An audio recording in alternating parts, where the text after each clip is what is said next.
Hi everyone, how are you all. I hope आप सभी बहुत अच्छे होंगे और आपकी तैयारी बहुत अच्छे से चल रही होंगी। This is Simran Kumar. Presently I am working in state bank of India.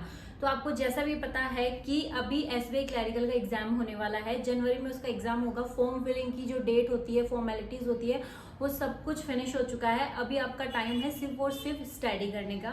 Next month उसका एग्जाम है। देखा जाए तो आपके पास में अप्रोक्सीमेटली 30 डेज है, इवन 30 डेज में नहीं है। और उसका मेंस जो है उसका जनवरी में फेब्रुअरी में कंडक्ट होने को है। तो इस वीडियो में मैं सबसे पहले ये बात कहूंगी आपसे कि काफी सारे एस्पायरेंट हैं जिन्होंने किसी अदर स्टेट से फॉर्म फिलअप किया है या किसी अपने स्टेट से फॉर्म फिलअप किया है कि उनकी अभी भी बहुत सारे डाउट्स है। अभी वो अपने डाउट्स क्लियर करने में लगे पड़े कि हमने किसी अदर स्टेट से किया है तो बट वहां की कट ऑफ तो बहुत हाई जाती है कंपेयर किसी और स्टेट के। मैंने वहां से लगा दिया, क्या मेरा सिलेक्शन होगा कि नहीं होगा, और जो है मैंने एलपीटी में ये गड़बड़ कर दिया, मेरे डॉक्यूमेंट्स में ये है, ये मतलब इतने सारे डाउट्स जो है ना अभी उसी डाउट्स को क्लियर करने में लगे पड़े हैं। तो मैं आपको ये बताना चाहती हूँ कि आपके जो भी डाउट्स है आपने फॉर्म फिलिंग कर दिया है, अब उसमें कुछ भी नहीं हो सकता। आप सोच रहे हो कि एक बार डाउट क्लियर कर लूँ, मेरा एक बार पूछ लूँ या कुछ भी ऐसा कर लूँ इससे सही हो जाएगा, ऐसा बिल्कुल नहीं होगा। आपने जो फॉर्म फिल किया है, फॉर्म फिल कर चुके हो, वो हो चुका है। अभी जो नेक्स्ट स्टेप है आपका वो है एग्जाम क्वालिफाई करना। सपोज करो आपने कोई भी मिस्टेक की हो फॉर्म फिलिंग करने में और आप अभी जो है स्टडी पे फोकस ना करते हुए उसी फॉर्म फिलिंग पे जाके अटके पड़े हो, तो आपका श्योर है कि एग्जाम होना भी नहीं है। और क्या फायदा इतना कंसर्न होने का कि आप उस चीज को लेके अभी कंसर्न हो। और सपोज करो आपने कुछ भी फॉर्म भरा है, सही या गलत, और अभी स्टडी पे फोकस कर रहे हो और अगर आपका सिलेक्शन हो भी जाता है तो ऐसा नहीं है कि एसबीआई आपको जबरदस्ती बाहर निकाल देगा कि आपने फॉर्म फिलिंग के टाइम पे ये बोला था और आपके साथ में ये, ऐसा कुछ नहीं होगा। सभी चीजों को इम्प्रूव किया जा सकता है, उनको करेक्ट भी किया जा सकता है। आपने जो भी किया है उसको एक बार साइड में रखो। अब नेक्स्ट स्टेप जो है आपका वो है एग्जाम क्वालिफाई करना। अगर एग्जाम क्वालिफाई नहीं करोगे तो आपकी जो है स्टेप यही खत्म हो जाएगी और आप आगे कुछ कर भी नहीं सकोगे। और इस एग्जाम के लिए आपको पूरा 1 साल वेट करना पड़ेगा, जो कि बहुत लंबा टाइम है। सो मैं आपसे रिक्वेस्ट कर रही हूँ कि ये सब चीजों को छोड़ते हुए जो है आप अपनी स्टडी पे फोकस करो। अब बात करते हैं कि हम स्टडी को कैसे लेके जाए आगे। जो देखो काफी सारे एस्पायरेंट होते हैं कि उन्होंने एसबीआई क्लरिकल का एग्जाम पहले दे भी चुके हैं, मेंस भी दिया है, कईयों ने प्री क्वालिफाई किया, मेंस के लिए अपेयर हुए हैं बट मेंस में नहीं हो पाया है, कईयों का प्री भी नहीं हुआ है, और कई ऐसे स्टूडेंट हैं जिनका किसी अदर एग्जाम में, आईबीपीएस में या एसबीआई पीओ में जिनमें हो चुका है, प्री और मेंस दे रहे हैं। मतलब बहुत अलग अलग तरीके के जो है एस्पायरेंट्स है, बट कई हैं कि उन्होंने फर्स्ट टाइम दे रहे हैं उनका एग्जाम एसबीआई जूनियर एसोसिएट का। तो उनके लिए मैं कहना चाहूंगी आपको, तो जो पहले से एग्जाम दे रहे हैं तो उनका तो श्योर है कि शायद उन्होंने अपना सिलेबस कंप्लीट कर लिया होगा। कि ऐसा नहीं है कि वो एसबीआई क्लरिकल के लिए जो है दूसरा सिलेबस होता है, एसबीआई पीओ का दूसरा सिलेबस होता है या फिर आईबीपीएस का होता है। बैंकिंग का जो सिलेबस होता है वो ऑलमोस्ट सेम होता है। अभी जो एस्पायरेंट पहले से तैयारी करते आ रहे हैं उनके लिए मैं सजेस्ट करूंगी आपको कि आपके पास में अभी 1 मंथ भी नहीं है। इस 1 मंथ में जो है आपको अगर मॉक टेस्ट पे, अगर प्रैक्टिस पे अगर आप फोकस कर रहे हो तो आपका सिलेक्शन होने से कोई नहीं रोक सकता है। अगर आपने पहले एग्जाम दिया भी है एसबीआई क्लरिकल का, तो मैं कहना चाहूंगी आपको कि अभी इस जो टाइम ड्यूरेशन में होता है सिलेबस आपका कंप्लीट हो चुका होगा। अभी जो है आपको जो करना है वो करना है प्रैक्टिस। प्रैक्टिस किस तरीके से होगी वो चीज आपको मॉक लगानी है, बस मॉक लगाना है, एनालिसिस करो। और जो एस्पायरेंट जो है वो जो फर्स्ट टाइम दे रहे एग्जाम्स, कईयों का जो है सिलेबस भी कंप्लीट नहीं हुआ होगा, तो उनको मैं कह रही हूँ कि अभी आपके पास में जो टाइम जो है वो बहुत कम टाइम है। अगर अभी भी आप सिलेबस कवर करने में लगे पड़े हो और प्रैक्टिस नहीं कर रहे हो तो मैं कहूँगी सिलेबस तो कंप्लीट सिलेबस आपका चल ही रहा है, साइड बाय साइड आप जो है प्रैक्टिस करते भी जाओ। बट कई एस्पिरेंट जो बोलेंगे कि हमें तो आता भी नहीं, हमने तो पूरे टॉपिक्स भी जो है कवर भी नहीं किए हैं, तो हम अपना मॉक टेस्ट कैसे लगाए। सपोज करो अगर मैथ्स में 10-11 टॉपिक्स जो है आपके चैप्टर है बट आपने 5 या 6 किए, तो आप सोचोगे कि मैं पूरा अगर चैप्टर कंप्लीट करूंगा उसके बाद में मॉक टेस्ट लगाना शुरू करूंगा, तो ऐसा नहीं है। आपके पास में टाइम है, आप लगा सकते हो। जो क्वेश्चन आपसे अटेम्प्ट होते हैं आप वो लगा सकते हो कि एटलीस्ट आपको पता तो चले कि आप जो चैप्टर कंप्लीट करके आए हो, जो सिलेबस कंप्लीट करके आए हो, वो तो सही तरीके से कंप्लीट किया है कि नहीं किया है। कई बार होता है कि हम जो है पढ़ते जा रहे हो, पीछे वाला जो होता है पूरा वॉश होते जा रहा है। तो आप अगर मॉक टेस्ट लगाओगे, जो टॉपिक्स आपके क्लियर नहीं किए हुए हैं आप उनको छोड़ दो, बट जो क्लियर किए हुए उनको तो अटेम्प्ट करो। आपको पता चलेगा एटलीस्ट कि इस टॉपिक में जो मैंने पढ़ा है उसमें इस टाइप के क्वेश्चंस आते हैं, तो शायद आपको एग्जाम में अटेम्प्ट करने में ईजी हो। और अगर जो आपने पढ़ा है अच्छे से अटेम्प्ट कर पा रहे हो तो एक तरीके से कॉन्फिडेंस जो होता है वो बिल्डअप होता है। और सबसे ज्यादा मेन बैंकिंग एग्जाम में जो अगर चीज जो है आपको सिलेक्शन दिलाने में जो है हेल्प करती है वो कॉन्फिडेंस ही होता है। कॉन्फिडेंस कब आता है? जब आप मल्टीपल टाइम उसका रिविजन करते हो, मल्टीपल टाइम प्रैक्टिस करते हो। तो मैं सजेस्ट करूंगी कि जो भी एस्पायरेंट, चाहे वो बिगिनर्स है, चाहे वो उन्होंने काफी 1 ईयर 2 ईयर 3 ईयर 6 मंथ जो भी हो चुका है, आप एक बार जो है प्रैक्टिस करने पे ध्यान दो। मॉक टेस्ट लगाना शुरू करो, जितना हो सकता है उतना मॉक टेस्ट लगाओ और उसका एनालिसिस करो।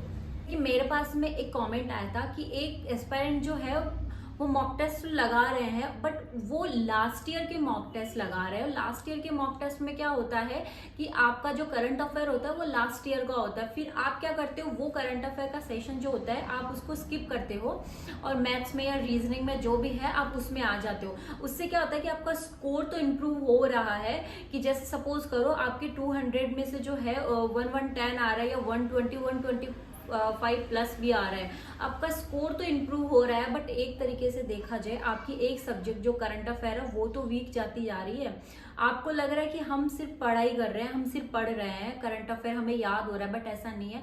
करंट अफेयर के लिए भी जो है आपको प्रैक्टिस करने की जरूरत पड़ेगी। अगर आप लास्ट ईयर का पेपर मॉक टेस्ट दे रहे हो जिसमें करंट अफेयर करंट का नहीं है, उसको स्किप करके किसी अदर सब्जेक्ट पे जा रहे हो, आपको क्या लगेगा कि मुझे मैथ्स भी आती है, मुझे रीजनिंग भी आती है, मुझे इंग्लिश भी आती है, तभी तो मेरे इतने ज्यादा जो है स्कोर हो रहा है। बट ऐसा कुछ नहीं है। आपका जो टाइम है, लिमिट टाइम जो है, आप उससे ज्यादा टाइम आप जो दूसरे सब्जेक्ट को दे रहे हो तो शायद आपका इम्प्रूव हो रहा है। अदरवाइज लिमिटेड टाइम में आपका जितना ही अदरवाइज लिमिटेड टाइम में जो है उससे ज्यादा कम ही मार्क्स आएंगे। तो ऐसी गलती मत करना कि आप किसी और अदर सब्जेक्ट का जो टाइम है किसी अदर सब्जेक्ट पे दे रहे हो, तो शायद आपको पता नहीं चलेगा कि जिस सब्जेक्ट का टाइम आप स्किप कर रहे हो उसकी क्या आपकी स्ट्रेंथ और क्या वीकनेस है। तो जितना हो सके, जितना सब्जेक्ट का टाइमिंग है उसको अटेम्प्ट करो। करंट अफेयर का जो है उसको रिवाइज करो, बार बार रिवाइज करो। करंट ईयर मॉक देना चालू करो, ये नहीं कि आप लास्ट ईयर के दे रहे हो या उससे भी लास्ट ईयर के दे रहे हो।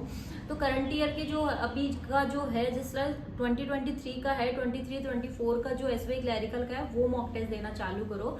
मॉक टेस्ट की कमी नहीं है, किसी भी वेबसाइट पे चले जाओ, कोई भी ऐप जो है उसका ले लो, सब सेम होते हैं।